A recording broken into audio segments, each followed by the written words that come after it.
Media మీ అందరికీ కూడా నమస్కారాలు.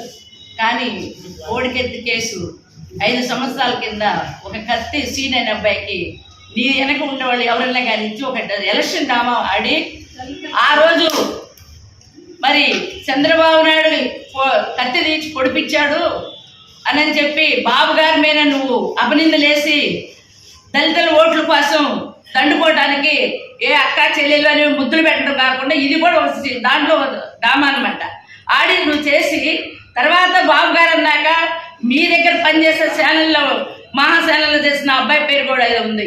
ఆ అబ్బాయి వెళ్ళి ఇషాలని కనుక్కున్న తర్వాత నీ రాజశేఖర రెడ్డి గారి బొమ్మ వాళ్ళ ఇంట్లో ఉంది, నీ ఫ్యాన్స్ అని తెలుసు, నీ కోసం పనిచేస్తానని కూడా అబ్బాయి పొడిచానని కూడా చెప్పాడు ఆ రోజు గీకానని. మరి కుట్లు పడలేదు, నువ్వు హైదరాబాద్ వెళ్ళావు, ఏమి జరగలేదు, ఇష్టాన్ని తీసుకున్నావు, ఇంటికి వచ్చావు, ఎలక్షన్లో గెలిచావు.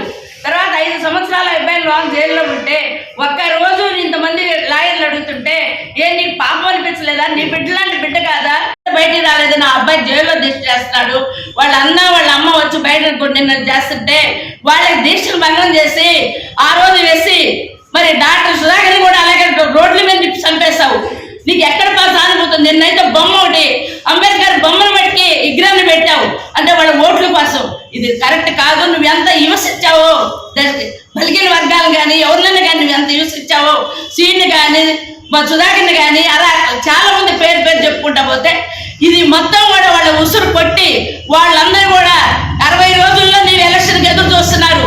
నీకు గుణపాఠం చెప్పి నేను ఇంటికి పోవటానికి, నీకు స్వాగతం చెప్పడానికి ఎదురు చూస్తున్నారు. వాళ్ళ ఉసురు కొట్టుద్ది, నిన్ను ఓడిస్తారు, త్వరలో ఇంటికి పోతావు. నీ సందర్భంగా కూడా వాళ్ళకి ఏమి కాకూడదు, వాళ్ళ అమ్మకి వాళ్ళ అన్నయ్యకి అబ్బాయికి అని చెప్పి మేము మనస్ఫూర్తిగా కోరుకుంటున్నాం.